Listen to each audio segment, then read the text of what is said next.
Abraham. I would like help trying to understand if something is stuck in my vibrational craw. I've had a practice of therapy for about 4 years, and it grew slowly and steadily. Over that time, I incorporated some meditation classes and seminars. And then about 9 months ago, I moved from a situation where I had a very low rent and shared an office to my own office, which is gorgeous, that I manifested with a very high rent. And my intention was that I would build my business, pay for the rent, and increase my income.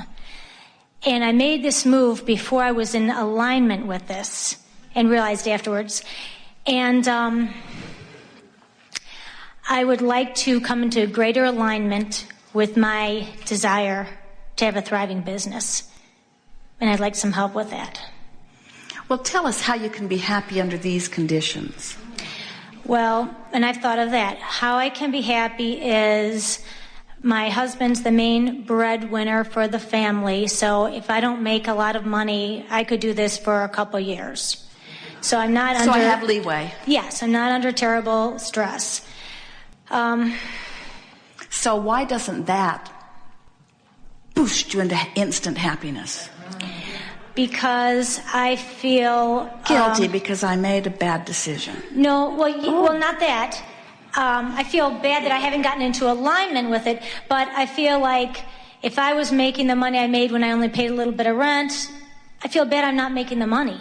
Even though we're not eating noodles every night or anything, I do have guilt about not making the money. But I also feel like, well, this is a really good investment, you know, well, of doing this. How about I put myself, true, I took action before lining up the energy. So I put myself in a little bit more discomfort than was necessary. Yes. But in all discomfort, there's the step one factor. So I've launched a bigger rocket, and that rocket of desire for more income dovetails with the other rockets of a thriving practice. And so I haven't done anything wrong. I've just stepped out in a bold way. And I didn't do anything that put us in financial jeopardy, so there isn't anything wrong with what I've done. And so maybe I'm in the perfect place. Maybe it's unfolding exactly right. Well, did I mention that my business has decreased greatly since I made this move? My heart was beating when I got up here. I don't know if I mentioned that, but as soon as I signed the lease, the business took a dive. Well, sometimes that happens, especially, as we've already said, and we don't want to rub this in too much. Mm-hmm. But we talked about it earlier, that when you take action before you've lined up energy, sometimes there is a little sort of gap. And so if that is the case, and of course it is, you're saying that it is, then that means that you were more out of alignment in this taking on this new commitment than your words imply. And so there's still some coming into alignment. And that's why the answer to the question, how is it that I can be happy in this situation, will serve you so well. So you say, well, it is a really good investment just in terms of real estate. It's a really good investment in terms of my business. It's a good investment in terms of letting people have a nice place to come to. It's a lovely place for me to spend time. And when I'm going to spend so much time in the place, it's nice that it's a time that feels this good. And there's nothing about this decision that is wrong in any way. I'm just in this interim place where I am allowing the manifestation to catch up with the desire. And the way that this came about, I could feel that this came into place. In other words, I had a vision for it and the universe yielded it to me. And I sensed that if I could have kept my vibration on that clean level, like like it was when I attracted the place to begin with, that I wouldn't have lost any momentum and it would have continued. But so what? I am where I am. I can pick the momentum up from wherever I am. You never get into your vehicle and say, Jerry and Esther have noticed with their monster bus, it's very, very heavy. It's so heavy, in fact, that when they go through some toll booths, it won't give them a ticket because they're overweight and they have to turn around and go back through it again very slowly. Gingerly, Esther says, we'll just step over the scales. It works. So, but this big machine that weighs so much sometimes takes a little bit of time to get the momentum really up to speed. But still, even with that, they never ever say to each other, let's never stop this machine again. They never say, don't stop it, it's hard to get going. Because they understand, even though it is easier to keep it rolling at 85 miles an hour, don't tell anyone, that they can come to a stoplight and still get it going again. And so can you. Okay, and then what I'd like a little guidance about is I've listened, obviously, today, and I've heard your tapes. I say, oh, I should do this. Oh, I'll do this. Oh, I'll do this. And then I just think I'm scattered. So, like, do what? What do you mean? I'm trying too hard. I got to make the hose, the stream. I've got to bask more. Well, never mind how you get there. Just focus upon one bottom line thing. I want to find a way I can feel better. Esther sat in her funk the other day. It was more than a funk. She felt really terrible. And she opened her book, The Amazing Power of Deliberate Intent. And then she opened the other book, The Ask and It Is Given, and she just sat and looked at the first page of several processes. And she said, no. In other words, she could feel that one didn't feel like a good fit for where she was. That one didn't feel like a good fit for where she was. In other words, she just sort of stewed in her own juices for a while as she tried to find something that would give her some sense of relief. And when she hit upon, in the second book, this, what is the situation and how does it feel, she could feel a little bit of relief begin to wash over her even as she opened the book to those pages. And the longer she stayed focused, the better she felt. In other words, there's no wrong way to go about anything. Just don't try to do it all at once. Every process that we have offered, and many that are still to come, we are eternal spewers of processes. Every one of them is written with the intention of helping you to close that vibrational gap. There just isn't one that won't help you if you'll focus upon it. But all of them are not designed necessarily for right where you are on the emotional scale. So one of them will work one time and it will not necessarily work another time. It sort of depends on where you are. But you've got 15 minutes, just about any time you need to, that you can sit until you begin to feel some relief. And we know that if you understand that your goal is just to feel some relief, you can find something that gives it to you every single time.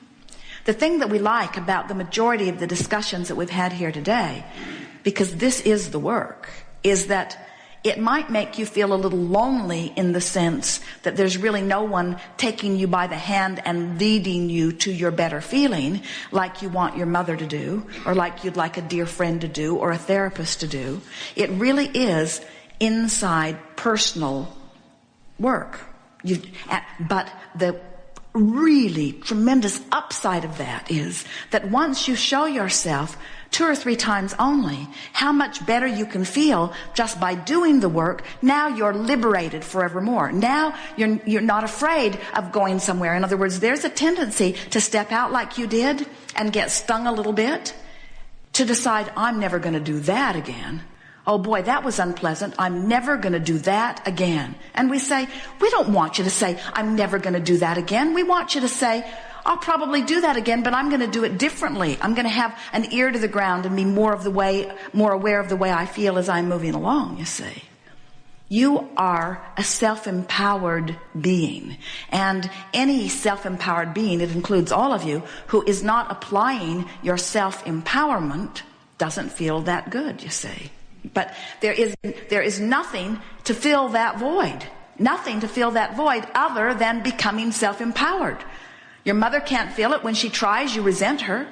If she doesn't care enough, you resent her. If she cares too much, you resent her. If people try to help you too much, you resent them. If they don't help you enough, you resent them. Isn't that the way it goes? In other words, nobody can please you because they're not the ones that are supposed to be doing it. You're the one that is supposed to be doing it. So we see you as you begin this work. In the beginning, you say, oh, it feels so good to realize that I am the creator of my own experience. You feel liberated and exhilarated, and then you say, wait, it's all up to me.